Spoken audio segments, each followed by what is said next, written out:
Welcome to the Advanced Software Architecture course.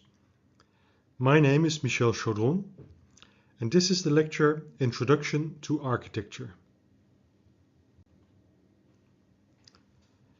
This lecture contains a series of topics that will help you understand the fundamentals of architecture and design. It starts by describing what software architecture is and why it is important. It discusses the general issues you must consider, such as requirements and constraints and the intersection between the user, the business, and the technology. This is followed by a description of the most important concepts of the field of software architecture. Firstly, we define the role of software architecture and present its purposes and objectives. At the end, the key concepts are presented, such as components, interfaces, and connectors. The size and complexity of software increases rapidly. Moreover, software is increasingly connected to other pieces of software. All of this is in a global competition where software being produced in one country can be sold easily in another country. All of these together lead to a collection of challenges that software engineers are facing today. To start, the cost of products must be reduced. Also, the time to market for delivering a new product or feature must be decreased significantly.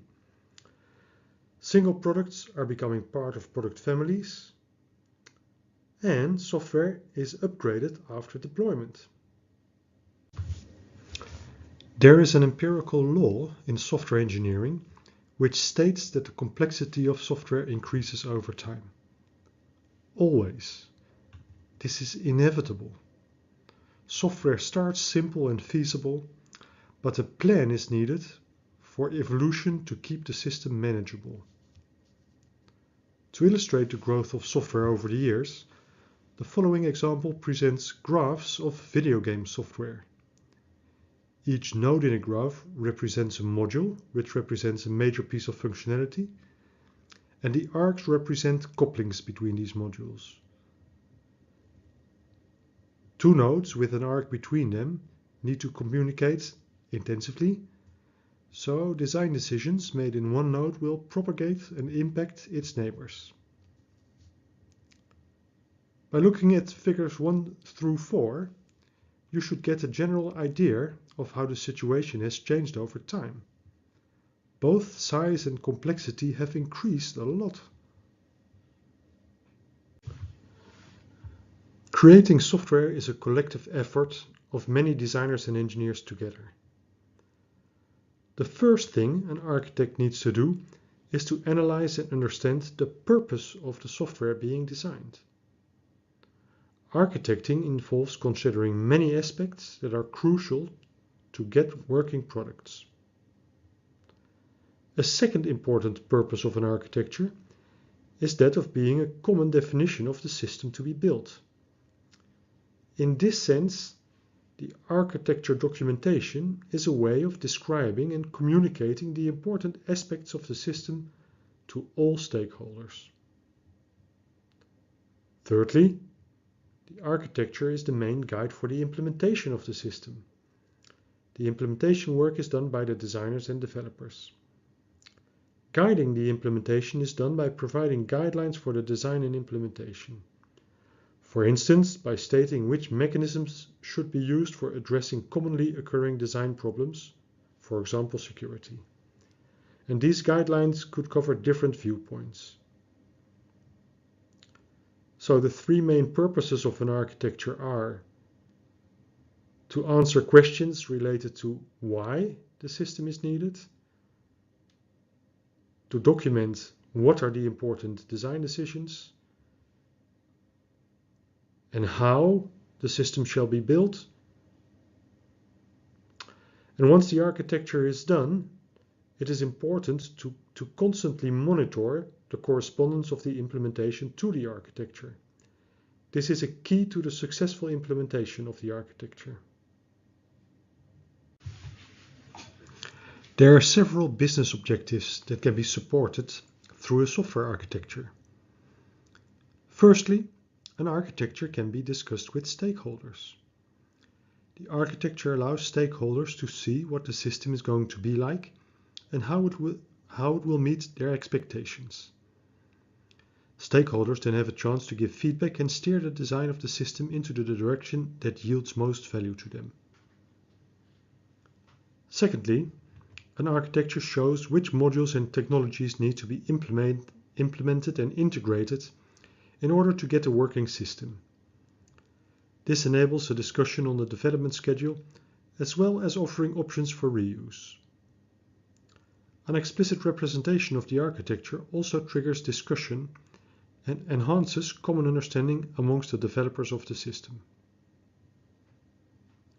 Thirdly, creating an architecture has a positive impact on achieving the targeted quality of the system. To start, an architecture should define the common solutions to be used across the system. This links to the concept of conceptual integrity, which we will discuss later in the course. Moreover, an architecture can be the basis for analyzing various quality properties of the system. For example, based on a software architecture, architects can discuss what will be its performance or performance bottlenecks. Other quality properties that can be analyzed based on an architecture include, amongst many others, security and maintainability. At an early stage of development, it is still easy and not yet costly to improve an architectural design, and thereby the system's quality, based on the insights of such architectural analyses. Finally, the architecture should be designed such that foreseeable changes and new features can be integrated easily into the system. In this way, the architecture aids in reducing the maintenance costs of a system. Systems are becoming very complex. Often, they are so complex that no single person can oversee all the relevant aspects of a system. An architecture can help in maintaining an overview of complex systems. Also, when an architecture diagram looks complicated, it probably is complicated, and it needs to be simplified. As such, an architecture helps in managing the complexity of a system. In a similar vein, having an architecture representation allows for a systematic analysis of what-if questions. The explicit representation helps in identifying all the consequences that a change or an alternative design decision may have. An architecture can be used to show whether the implementation of a new feature will be simple or complicated. As such, the architecture aids in assessing feasibility and in discovering risks or, more generally, in doing risk analysis. A proper software architecture process involves negotiating and balancing of functional and quality requirements on one hand, and possible solutions on the other hand. This means requirements engineering and software architecture are not subsequent phases that are strictly separated, but instead they are heavily intertwined. An initial set of functional and quality requirements is the starting point for developing an initial architecture. This initial architecture results in a number of issues that require further discussion with stakeholders. For instance, a solution may be too costly, integration with already existing systems may be complex, maintenance may be an issue because of a lack of staff with certain expertise, or performance requirements cannot be met. These insights lead to further discussion with stakeholders, a revised set of requirements, and ultimately to a revised architecture. This iterative process continues until an agreement is reached. Only then will a detailed design and implementation proceed. This slide shows the global workflow that is common to architecture design methods. At the center, a backlog is depicted, The backlog contains a list of issues to be tackled. These are open problems or ideas that still have to be investigated. The name backlog derives from Scrum, an agile development method. There, the backlog drives the project. In architecture design, the notion of backlog is usually not used explicitly, yet it is always there, if only in the head of the architect. There are three inputs to the backlog: context, requirements, and evaluation results.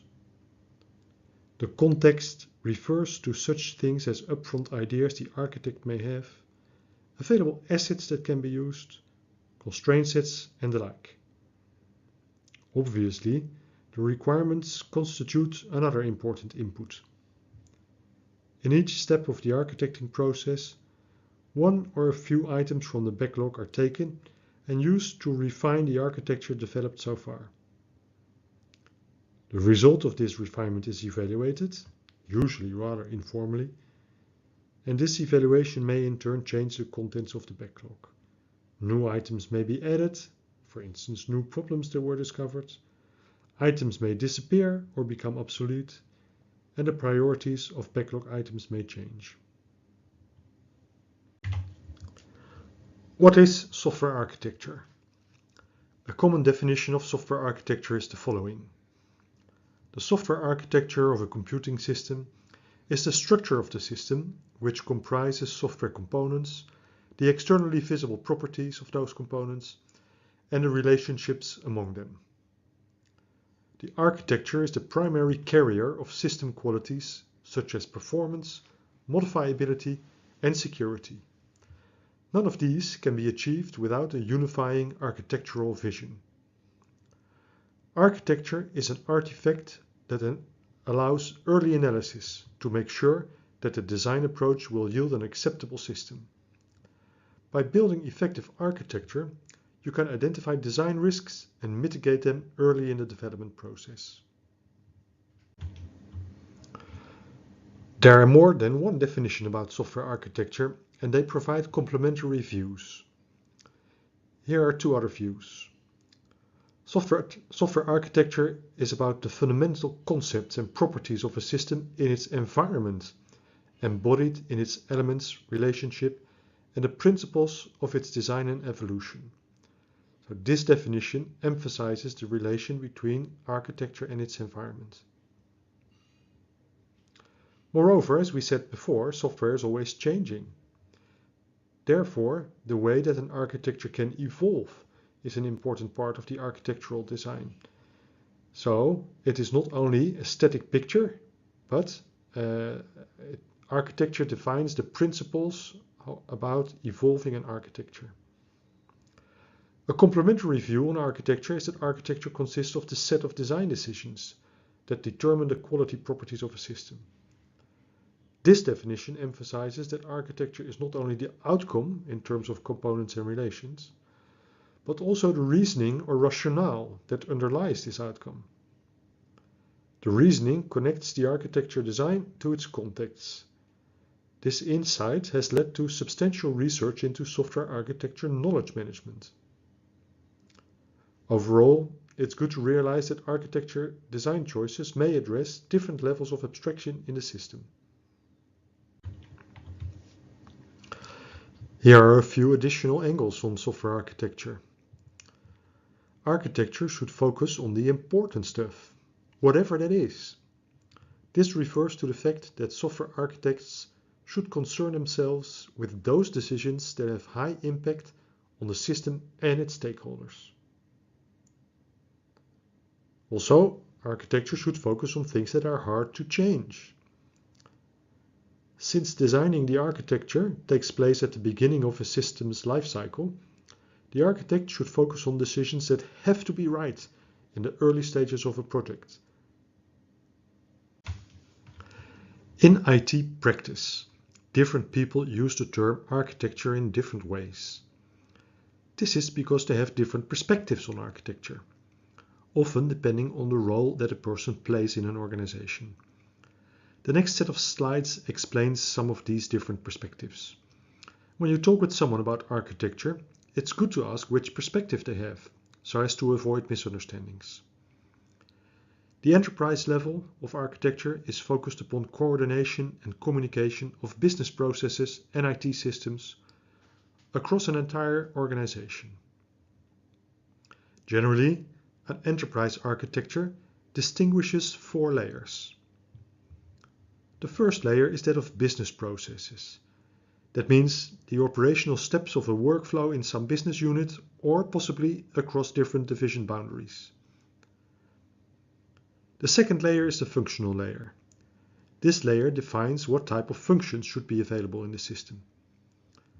Nowadays, this layer maps closely on services. The previous 2 layers are abstract, in the sense that they are intangible. The next layer is the application layer. This layer describes the software applications that implement certain functionality. These applications are supposed to supply the functions that are described in the functional layer. This layer is not abstract, in the sense that applications exist in the real world. And finally, there is the technical layer. This layer contains infrastructural elements of the IT landscape, such as the actual computers on which the applications run, as well as hardware, operating systems, network software and middleware. Types of architecture. Rather than producing individual unique systems, some industries produce sets of systems that have many commonalities. For example, mobile telephones or software in cars. Such sets of systems that share many commonalities are called product families. A topic that software architects must consider is the difference between the design of architecture for a single product and the design of an architecture for a product family. The challenge in product families arises from the large number of variants that must be supported and maintained. Often, the different features have their own needs for evolution and extension. Each individual product within the product family is called a product variant. While possessing specific features to meet a particular set of customer requirements, all product variants are similar in the sense that they share some common customer perceived value. They have common structures and/or common product technologies that form the platform of the family. A product family targets a certain market segment, whereas a product variant is developed to address a specific set of customer needs of a market segment. In summary, the aim of having a product family architecture is to exploit the commonalities between different products and yet make the variability manageable. One reason why architecture is important is because it is an enabler for alignment between 3 independently evolving forces that shape a system: the business, user requirements, and the technological landscape. An architecture should make it possible to analyze and plan how changes in one of these domains affect the other domains. We're approaching the end of this lecture, and now we want to emphasize the importance of architecture. The architecting is typically done in the first 10% of the life cycle of a project, and the decisions made in these initial 10% determine 90% of the cost and risk of the entire project. So making a proper architecture is very important. A solid architecture can reduce the cost of development in the long run, ensuring that the system won't crack at the seams when you add the next portion of requirements. So in short, architecture is about thinking in advance, thinking ahead. And yes, the development of good architecture takes a bit of time, it can cost a bit, but it pays off in the long run. As long as you anticipate and map out the life cycle of your project, it is possible to develop the right architecture without costing much time or impacting your schedule. At the end of this lecture, you should now know and be able to explain: first, what is a software architecture? Secondly, why is software architecture important? The lecture Introduction to Architecture is now finished. Thanks for watching.